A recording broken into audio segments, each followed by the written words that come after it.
어쩜 이렇게 시간이 안 가는지 정말 버스 안에서 고인 이불 속에서 고인은 언제나 너에게 고인. Assalamualaikum warahmatullahi wabarakatuh.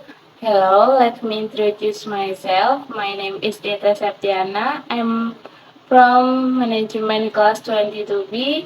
Here I will explain the material about the normality test. Uji normalitas. Pengertian uji normalitas yaitu uji normalitas adalah sebuah uji yang dilakukan dengan tujuan untuk memulai sebaran data pada sebuah kelompok data atau variabel. Apakah sebaran data tersebut terdistribusi normal ataukah tidak? Berdasarkan pengalaman empiris beberapa pakar statistik, data yang banyaknya lebih dari 30 angka N lebih besar 30, maka sudah dapat diasumsikan distribusi normal. Biasa dikatakan sebagai sampel besar. Namun, untuk memberikan kepastian data yang dimiliki distribusi normal atau tidak, sebaiknya digunakan uji normalitas karena belum tentu data yang lebih dari 30 bisa dipastikan distribusi normal. Demikian sebaliknya, data yang banyaknya kurang dari 30 belum tentu tidak distribusi normal.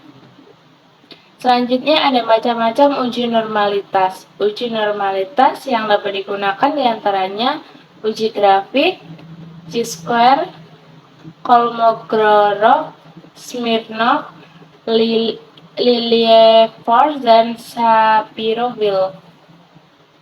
Yang pertama ada metode chi-square yaitu uji goodness of fit distribusi normal.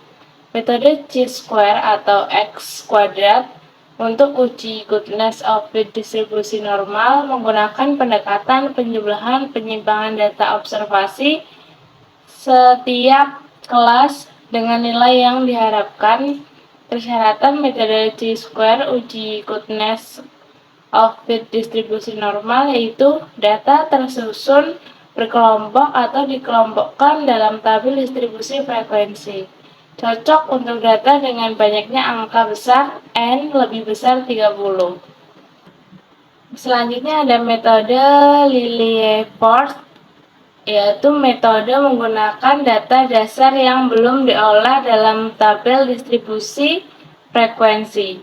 Data ditransformasikan dalam nilai Z untuk dapat dihitung luasan kurva normal sebagai probabilitas kumulatif normal. Persyaratan data berskala interval atau ratio kuantitatif, data tunggal atau belum dikelompokkan pada tabel distribusi frekuensi, dan yang terakhir data untuk N besar maupun kecil. Selanjutnya ada metode Kolmogorov atau Smirnov. Metode ini tidak jauh beda dengan metode Lilliefors. Langkah-langkah penyelesaian dan penggunaan rumus sama, namun pada signifikansi yang berbeda. Signifikansi metode Kolmogorov menggunakan tabel pembanding Kolmogorov, sedangkan metode Lilliefors menggunakan tabel pembanding metode Lilliefors. Dengan persyaratan data berskala interval atau ratio kuantitatif, data tunggal atau belum dikelompokkan pada tabel distribusi frekuensi, dan dapat untuk N besar maupun N kecil. Selanjutnya ada metode Shapiro-Wilk. Metode ini menggunakan data dasar yang belum diolah dalam tabel distribusi frekuensi. Data diurut kemudian dibagi dalam dua kelompok untuk dikonversi dalam Shapiro-Wilk. Dapat juga dilanjutkan transformasi dalam nilai Z untuk dapat dihitung luasan kurva normal. Dengan persyaratan data berskala interval atau ratio kuantitatif, data tunggal atau belum dikelompokkan pada tabel distribusi frekuensi, dan data dari sampel random. Selanjutnya ada analisis varian.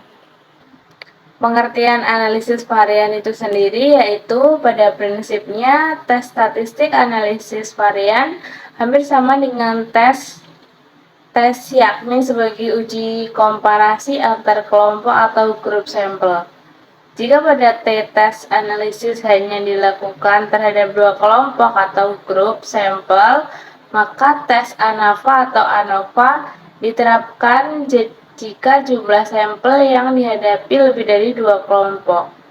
Tes ini digunakan dengan tujuan untuk mengetahui ada tidaknya perbedaan antara dua kelompok sampel atau lebih. Jenis-jenis dari analisis of variance atau ANOVA. Yang pertama, ANOVA satu arah, biasa dikenal one way ANOVA.